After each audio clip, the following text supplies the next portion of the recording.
Hi everybody, this is Skeptic Sage. I saw an interesting video on YouTube called Agnostic Challenge to Atheists. First question that this agnostic has challenging to an atheist, and I am an atheist, is when did you become an atheist? Was there a special reason, or have you always been? Were your parents religious? My parents were religious. They were Catholics. I became an atheist when I was 13. And the reason that I became an atheist was because there was absolutely no reason not to be.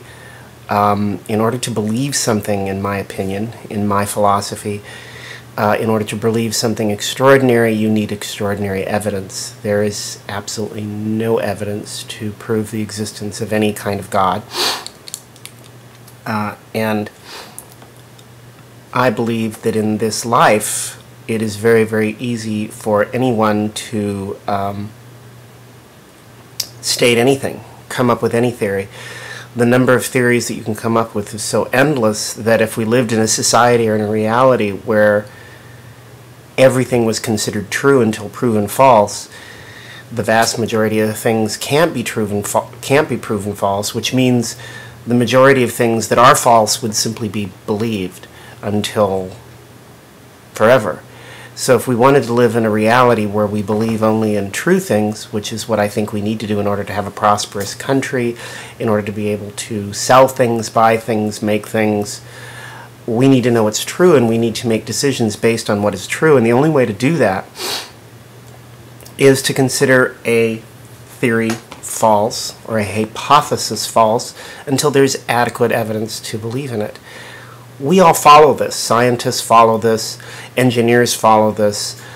Even theologians and other people in many areas of their lives follow this. But when it comes to God, suddenly we break our little rule and we start saying, well, until there's evidence to prove that there's no God, I'm just going to believe in God in the time being. Very, very weird how we break that little rule. And I'm assuming we do that because we want to believe in an afterlife and we want to believe in God for emotional reasons, and I think it is related to a fear of death. Next question. Question 3. There are a lot of scientists who support religion. Why is that? Well, like most conservatives and like most people who believe in God, you're doing the thing that most of them do, which is to state something as a fact as if it were a fact, and then to act as if it's a fact simply because you said so or because someone has told you so. Whoever told you that most scientists are, or some scientists are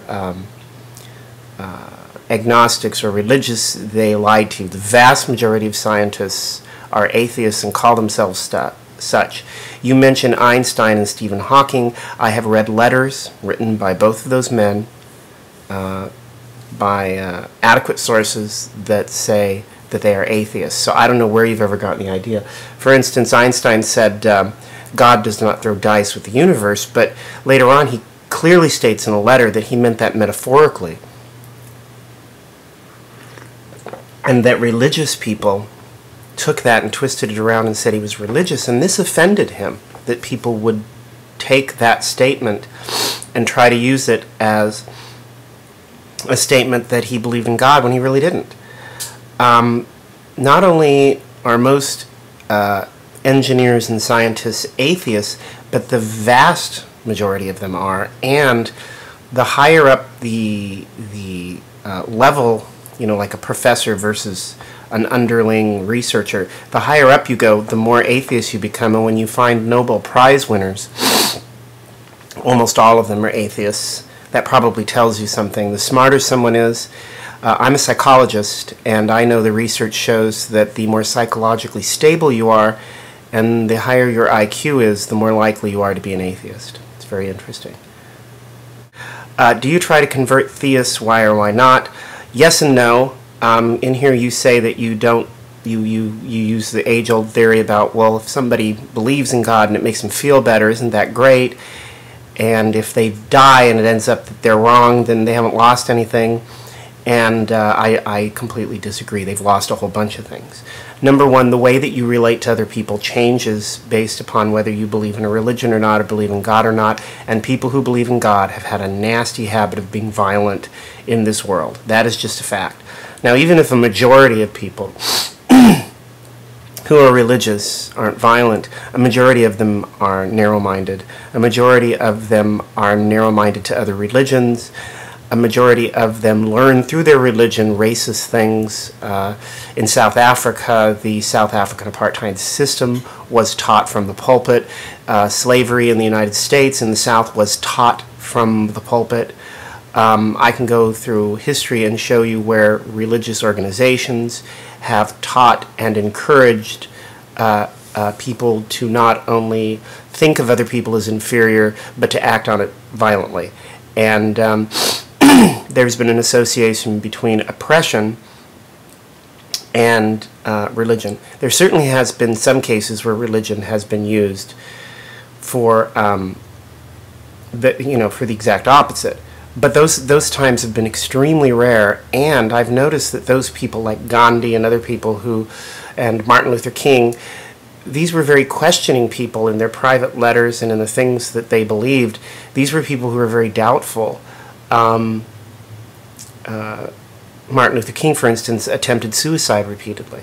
So he even got to the point where he would commit such a mortal sin because he wasn't sure and because he was depressed. So that's saying something right there.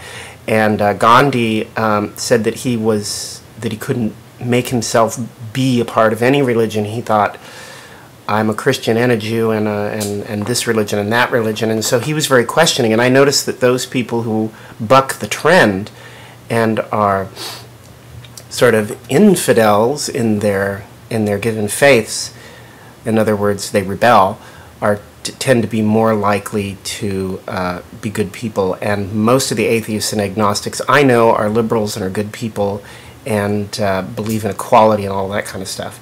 And those countries where the majority of the people are atheists and agnostic, like Sweden and Finland and Norway, they have the most enlightened social systems.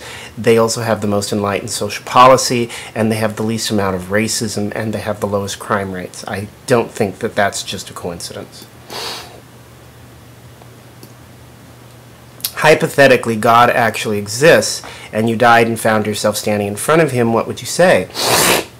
I would say, hey, you son of a bitch, what gives? You create us and then you take off? What's that about? Why would you do something so incredibly irresponsible and mean-spirited? What is wrong with you? Why did you not visit me while I was alive and let me know of your existence and guide me? You created me and then you just left me to flounder and figure things out on my own, and then you put me on this planet with multiple different prophets, with multiple different religions to confuse me. What kind of fucking sick game are you playing here? Come on now. You've got to admit that you're an abandoner. You've got to admit that you did not give clear signals about what religion or what to believe or who you are, how we're to live our lives. You gave us a smorgasbord. You gave us a multiple choice question without any evidence one way or another to answer it. Yeah, God's got a lot of questions to answer, and so I wouldn't be concerned about me not believing in him. If he's smart and he's God, he should know exactly why I didn't believe in him, and he should understand quite reasonably that any reasonable person wouldn't.